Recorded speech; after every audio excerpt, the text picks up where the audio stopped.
천년이 참에 사탄이 그 옥에서 놓여 나와서 땅의 사방 백성 곧 곡과 마곡을 미혹하고 모아 싸움을 붙이리니 그 수가 바다의 모래 같으리라. 그들이 지면에 널리 퍼져 성도들의 진과 사랑하시는 성을 두루매 하늘에서 불이 내려와 그들을 태워버리고 또 그들을 미혹하는 마귀가 불과 유황못에 던져지니 거기는 그 짐승과 거짓 선지자도 있어 세세토록 밤낮 괴로움을 받으리라. 요한계시록 20장 7절로 10절 말씀. 사랑하는 성도 여러분, 이 시간 우리는 성경 전체를 관통하는 구속사 리뎀티브 히스토리의 가장 장엄하고도 경외감을 불러일으키는 장면 중 하나를 마주하고 있습니다. 요한계시록은 결코 우리에게 두려움과 공포를 심어주기 위해 기록된 책이 아닙니다. 오히려 이 세상의 역사가 어떻게 끝을 맺을 것인지, 그리고 그 끝자락에서 예수 그리스도의 십자가 보혈이 얼마나 위대하고 완벽한 승리를 가져다 주는지를 보여주는 절대적인 희망의 메시지입니다. 이 시간 본문 요한계시록 20장 7절에서 10절은 이 땅의 역사가 마무리되는 시점에 일어나는 최후의 반역과 사탄의 최종적인 심판을 다루고 있습니다. 많은 사람들이 종말을 이야기할 때 적그리스도, 짐승의 표, 무시무시한 전쟁과 환난에 초점을 맞추곤 합니다. 그러나 종말론적 시각에서 우리가 진정으로 바라보아야 할 것은 요동치는 세상의 파도가 아니라 그 파도를 잠잠케 하시는 만왕의 왕 예수 그리스도의 피 묻은 십자가입니다.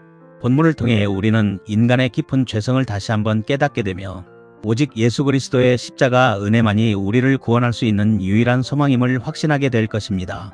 성령 하나님께서 이 시간 우리 영안을 열어주셔서 십자가의 승리가 곧 교회의 승리요 성도 개개인의 승리임을 깨닫는 은혜가 있기를 주님의 이름으로 축원합니다. 첫 번째로 7절과 8절은 천년의 끝, 인간의 전적 타락과 십자가의 절대적 필요를 말씀합니다. 본문 7절과 8절은 이렇게 말씀합니다. 천년이 참에 사탄이 그 옥에서 놓여 나와서 땅의 사방 백성 곧 곡과 마곡을 미혹하고 모아 싸움을 붙이리니 그 수가 바다의 모래 같으리라. 본문은 천년이 참회라는 말씀으로 시작합니다. 그리스도께서 통치하시는 영광스러운 천년 왕국의 기간이 끝났을 때 하나님께서는 무적행에 결박되어 있던 사탄을 잠시 풀어주십니다. 여기서 우리는 매우 중요한 신학적 질문에 부딪힙니다. 왜 하나님은 결박해둔 사탄을 다시 풀어주시는가? 이 질문에 대한 답은 인간의 본성과 십자가 복음의 본질을 명확하게 드러내줍니다. 사탄이 놓이자마자 하는 일은 미혹입니다. 그는 땅의 사방 백성 곧 곡과 마곡을 미혹하여 하나님을 대적하는 최후의 전쟁을 일으킵니다. 놀라운 것은 미혹된 자들의 수가 바다의 모래와 같이 많다는 사실입니다. 천년 동안 그리스도의 공의롭고 평화로운 통치를 경험했음에도 불구하고 수많은 사람들이 사탄이 풀려나자마자 즉각적으로 하나님을 향해 반역의 칼을 빼어 듭니다. 이것이 무엇을 의미합니까? 인간의 근본적인 문제는 환경에 있지 않다는 것입니다. 아무리 완벽한 환경, 고통도 없고 전쟁도 없는 천년 왕국과 같은 유토피아가 주어져도 인간 내면 깊은 곳에 다리를 틀고 있는 죄의 본성은 스스로 변화되지 않습니다. 인간은 전적으로 타락한 존재, 토터리 디프레이브드입니다. 외부적인 환경의 개선이나 도덕적인 교육이 인간을 구원할 수 없습니다. 오직 하나, 예수 그리스도의 십자가 보혈로 말미암은 철저한 내면의 거듭남 리제너레이션이 없이는 그 누구도 하나님 나라에 합당한 백성이 될 수 없음을 하나님께서는 역사 마지막에 온 우주 앞에 증명하시는 것입니다. 사랑하는 성도 여러분, 우리가 구원받은 것은 우리가 선해서가 아닙니다. 우리의 환경이 좋아서도 아닙니다. 오직 2000년 전 갈보리 십자가에서 흘리신 어린 양 예수 그리스도의 보혈이 우리의 죽은 영혼을 덮고 씻고 새롭게 창조하셨기 때문입니다. 사탄의 미혹에 넘어가지 않는 유일한 길은 우리 영혼의 문설주에 예수 그리스도의 보혈을 바르는 것뿐입니다. 종말의 때를 살아가는 우리는 내 자신의 의를 철저히 버리고 오직 십자가의 은혜만을 붙들어야 합니다. 두 번째로 9절 상반절은 성도들의 진과 사랑하시는 성 보혈로 덮인 교회의 영광을 말씀합니다. 본문 9절 상반절은 이렇게 말씀합니다. 그들이 지면에 널리 퍼져 성도들의 진과 사랑하시는 성을 두루매 바다의 모래처럼 수많은 곳과 마곡의 무리가 지면에 널리 퍼져 공격의 대상으로 삼은 곳이 어디입니까? 바로 성도들의 진과 사랑하시는 성입니다. 여기서 진 캠프라는 단어는 구약시대의 광야에서 이스라엘 백성들이 하나님의 임재를 상징하는 성막을 중심으로 진을 쳤던 모습을 연상시킵니다. 그리고 사랑하시는 성은 영광스러운 하나님의 교회, 곧 그리스도의 신부인 새 예루살렘을 의미합니다. 세상과 사탄의 궁극적인 목표는 언제나 교회와 성도입니다. 빛과 어둠은 결코 공존할 수 없기 때문입니다. 사탄은 자신이 영원한 멸망으로 들어갈 날이 얼마 남지 않았음을 알고 최후의 발악을 하며 성도들을 에워쌉니다. 그러나 이 본문 속에서 우리가 주목해야 할 가장 아름다운 말은 바로 사랑하시는 빌럽드입니다. 수많은 원수의 무리가 에워싸고 있는 절체절명의 위기 속에서도 하나님께서는 주님의 몸된 교회를 향해 너는 내가 사랑하는 자라고 말씀하십니다. 우리가 어떻게 거룩하신 하나님의 사랑받는 자가 되었습니까? 본질상 진노의 자녀였던 우리가 어떻게 사랑하시는 성이 될 수 있었습니까? 그 이유는 오직 예수 그리스도께서 십자가에서 흘리신 피 때문입니다. 로마서 5장 8절은 우리가 아직 죄인 되었을 때에 그리스도께서 우리를 위하여 죽으심으로 하나님께서 우리에 대한 자기의 사랑을 확증하셨느니라라고 선포합니다. 세상의 권세가 아무리 바다의 모래처럼 많고 위협적일지라도 성도는 결코 두려워할 필요가 없습니다. 우리는 그리스도의 십자가 보혈로 덮여 있으며 전능하신 하나님께서 눈동자처럼 보호하시는 사랑하시는 성이기 때문입니다. 십자가는 우리를 향한 하나님의 끊어질 수 없는 사랑의 영원한 증표입니다. 어떤 사탄의 참소와 공격도 십자가의 피로 세워진 교회를 무너뜨릴 수 없습니다. 세 번째로 본문 9절 하반절에서 10절은 하늘에서 내린 불 십자가에서 완성된 궁극적 승리를 말씀합니다. 하늘에서 불이 내려와 그들을 태워버리고 또 그들을 미혹하는 마귀가 불과 유황못에 던져지니 거기는 그 짐승과 거짓 선지자도 있어 세세토록 밤낮 괴로움을 받으리라. 마침내 최후의 전쟁이 벌어집니다. 원수들이 성도들의 진을 포위하고 승리를 장담하며 함성을 지르는 그 순간 놀라운 일이 벌어집니다. 치열한 접전이나 길고 지루한 전투가 기록되어 있지 않습니다. 무기 소리도 전략의 충돌도 없습니다. 그저 하늘에서 불이 내려와 그들을 태워버리고라고 말씀하십니다. 이것이 성경이 말하는 종말의 전쟁입니다. 하나님과 사탄은 결코 동등한 세력이 아닙니다. 하나님의 심판 앞에서는 어떠한 사탄의 괴계도 세상의 권력도 한순간에 잿더미가 될 뿐입니다. 이 최후의 심판, 하늘에서 내리는 맹렬한 불은 우리에게 매우 중요한 십자가의 진리를 가르쳐 줍니다. 본래 저 맹렬한 심판의 불, 진노의 불은 반역한 죄인들인 우리가 받아야 마땅한 것이었습니다. 우리가 바로 하나님의 거룩을 훼손하고 영광을 가린 반역자들이었기 때문입니다. 그러나 2000년 전 갈보리 언덕 십자가 위에서 어떤 일이 일어났습니까?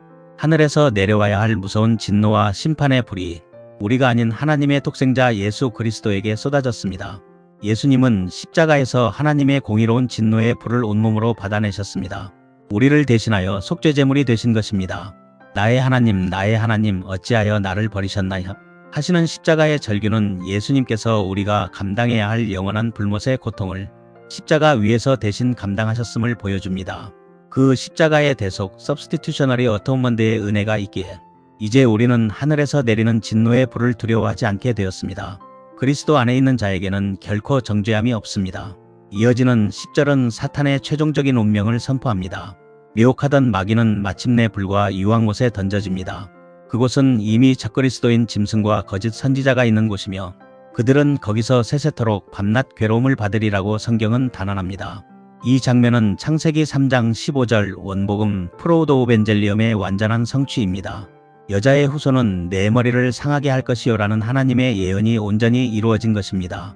예수님께서는 골로새서 2장 15절에 증거된 바 십자가에서 죽으시고 부활하심으로 사탄의 머리를 이미 박살내셨습니다.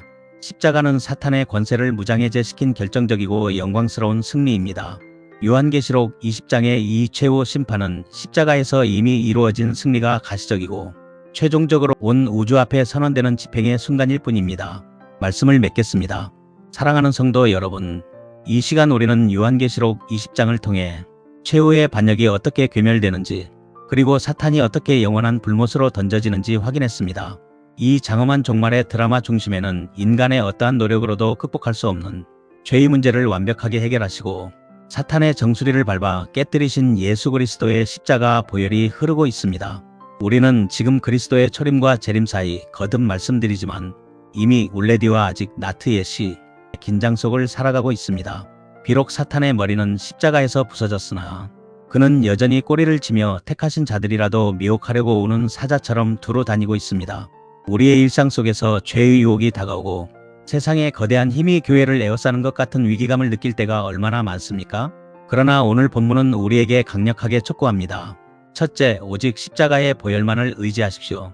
우리의 선행이나 종교적 열심이 우리를 지켜주지 못합니다. 오직 예수 그리스도의 피만이 우리를 사탄의 참소와 미혹으로부터 지켜내는 견고한 성입니다.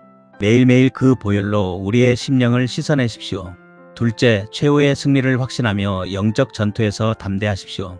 전쟁은 이미 십자가에서 끝났습니다.